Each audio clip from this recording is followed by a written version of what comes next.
Hello, welcome to another toneless landscape oil painting demonstration. This is your painter in residence, M. Francis McCarthy, and the painting I'm bringing you today is called Morning Meadow 8x8. I painted this way back in August. It's just been in the archive waiting to be presented to you. You can see I'm working on my hardboard here, and it's been coated with 2 coats of transparent gesso. That's a lovely brown to work on, and I favor it. This type of tree is called a totara, and they go through a lot of different phases, I guess would be the word. When they're young, they look one way, and as they get older, they can look another way. And they very much change depending on where they are growing. If they're growing by a stream, they look one way. I've seen them go as tall and straight as telephone poles. So they're a very interesting tree. And I just felt this day like doing a little tree portrait.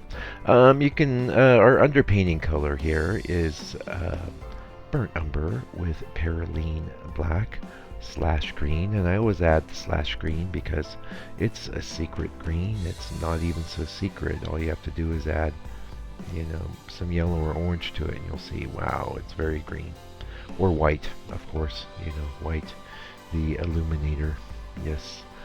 Um, I like to do the underpainting just to kind of get myself sorted out. It's been a while since I painted this, but I remember making up quite a lot of stuff, and it's sort of it's almost. I mean, I did have reference, but it's one of these paintings. It's very much from the iconography of my interior space, and in many ways, it feels like a bit of a retro painting for me. I think it's the 8x8 proportion.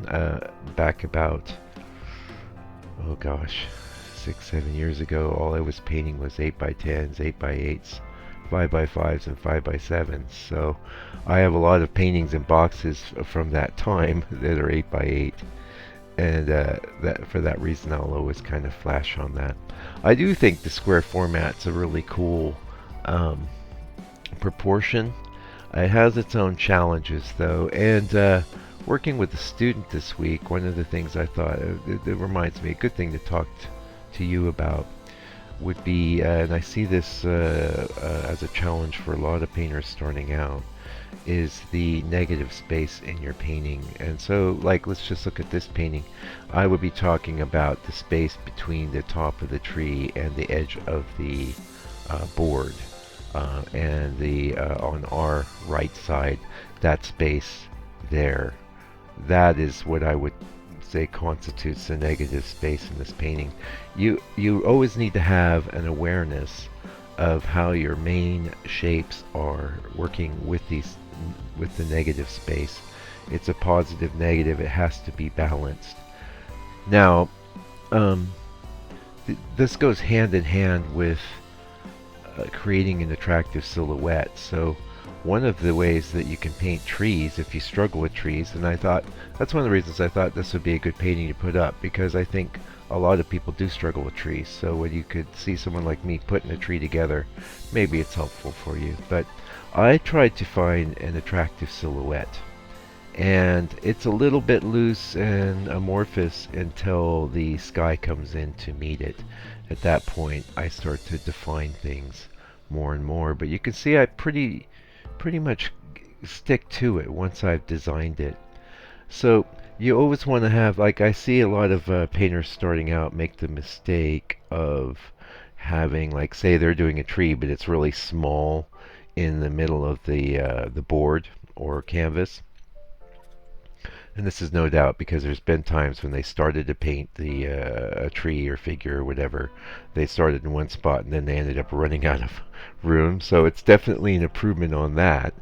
However, what I recommend is when you're doing your underpainting, maybe even work with a really big brush and just get those big chunking shapes from an abstract level looking good. And from there, you can make things look as realistic as you want. I mean, I like to kind of float around in this semi-abstract, semi-realistic place where I'm very comfortable. but I could definitely go more realistic if I wanted to. The things I would do is like probably wouldn't, go as colorful, say, with the sky as I did, or there's a lot of things you could do to make something look more realistic. Generally speaking, though, dialing back saturation would be one of the main things you could do to accomplish that. Anyway, look at some of your work and think about that. I had a student, she wanted some help with a painting she started and sent me an image of it, and it just was floating in the middle. It needed to be interacting with the edges. Hey, what's this? This is my book. Oh, I'm sorry. I'm just burbling right through it. Get the book. The book is awesome. And the book is something you can have on your bench and open up when you're working, when you're painting. Unlike the videos where it's linear information and it's streaming past you, the book gives you a chance to really go back to something over and over and work it out. In conjunction with the book, I am working on some video courses. I had one done, but it needs. I'm going to redo it, and I'll tell you why. It needs to be more congruent with materials and things. I totally understand, and it's fine. And that's the same thing with your painting. Don't get this. Another thing I see with my students.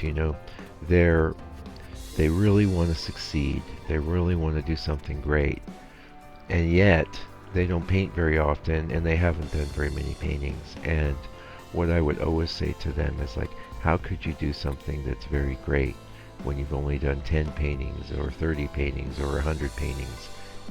You know what I'm saying? Actually, I'd say at any point there you could do something great, but what I think you'll find is a lot of times the next thing you do won't be great, and that'll be incredibly frustrating. And I'm speaking from experience here. And it's okay, it's all good. Just be comfortable with failing and trying. You have to try, and you have to work, and you also have to know that it's okay if your first attempt at something doesn't look good. That's fine. It doesn't mean there's anything wrong with you. It doesn't mean anything other than you're just starting out. So, fail. Go out and do something where you're going to fail today. Paint something that you think is hard. I get students come saying, I can't paint people, and I can't paint trees, and I can't paint it. And you can paint anything you want. All you have to do is start working at it. It's not rocket science. It's also not incredibly easy to do. This is one of the reasons why, I've been a lot of different types of artists in my life. I'm not a young guy anymore, and I settled on landscape painting to sort of wrap up my artistic journey, and hopefully that's another 20 years or 30 or 10 or who knows. We don't know how much time we have, but I know that I find landscape painting to be infinitely fascinating and infinitely rewarding and infinitely challenging, and you can just go so far with it. There is really no end to it, and that's incredibly rewarding. I don't know how many other activities you could engage in that could say that, really, where you can hit a level of mastery, but you're not done. The masters, your George Ness, he was not done when he died. He was hitting a few out of the park, but not all of them. Okay, so now I guess it's philosophical video, but that's okay, and it's all okay. I think philosophy has got to underlie what you're doing as an artist. If it isn't, then you could still be a good artist. I'm not saying it's the only way, but it's my way, and I definitely like to think about things and work things out. Now, this tree was a real challenge. I think one of my I had several ideas about it. One of the things was to just push it all the way off to the side. I think I've painted this tree before where there was more space around it, and There was a lot of complexity in that trunk, which I did my best to simplify and get the idea across, and I think that looks pretty cool.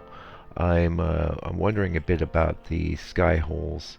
On the other hand, I've learned a long time ago to basically err on the side of less sky holes. If you look at the work of the tonalist masters like your John Francis Murphy or your Georgia Ness, a lot less sky holes than a lot of other painters, for one. And if you're looking at your reference image, you're going to see hundreds, maybe thousands of little sky holes, big and small, actually, not just little. You got to simplify that, and uh, maybe I could have put another sky hole in there. I don't know. You never know. Now, I did contemplate in this painting putting in a path or something. I opted to do just the grass, and in that way too I feel it's a little bit retro to me, and that's the sort of decision that um, that kind of decision is definitely influenced by George Ness. He didn't feel the need to propagate all his paintings with paths and streams coming from the foreground backward. I'm fond of it. I like it. In fact, he would do sometimes a whole lower third of the painting would be nothing but just some grass, you know. And I've studied at the feet of the master, and I have a good approach to that, mostly from doing studies after his work where he's done it. But for me, I'm looking at this thinking, wow, this might have been nicer with a little path. And to be honest with you, which I always am, I'm always honest with you, let's face it. With the new tech in Photoshop, I want to point out that this is in the members area. There's a ton of stuff in the members area. If you're like, oh, why don't you tell us what colors you're using and this and that, just pay $6 for the members area, or hold on for these courses, which are going to be so in depth. They're going to magically transform your painting just by me getting into the weeds and showing you blow by blow what's happening. It's going to be really awesome.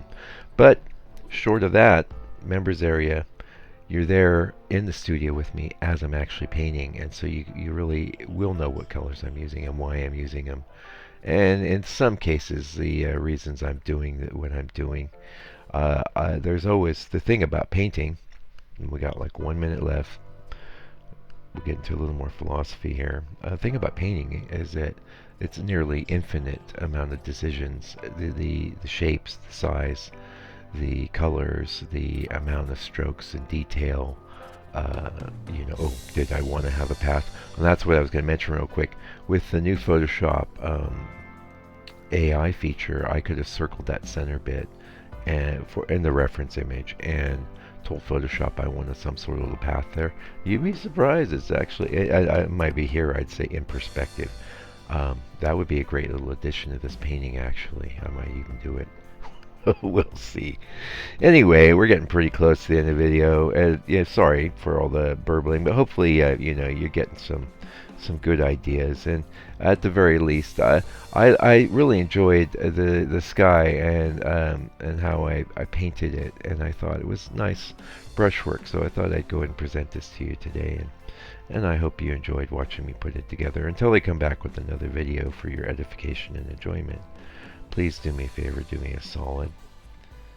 Take good care of yourself, your family, all your loved ones.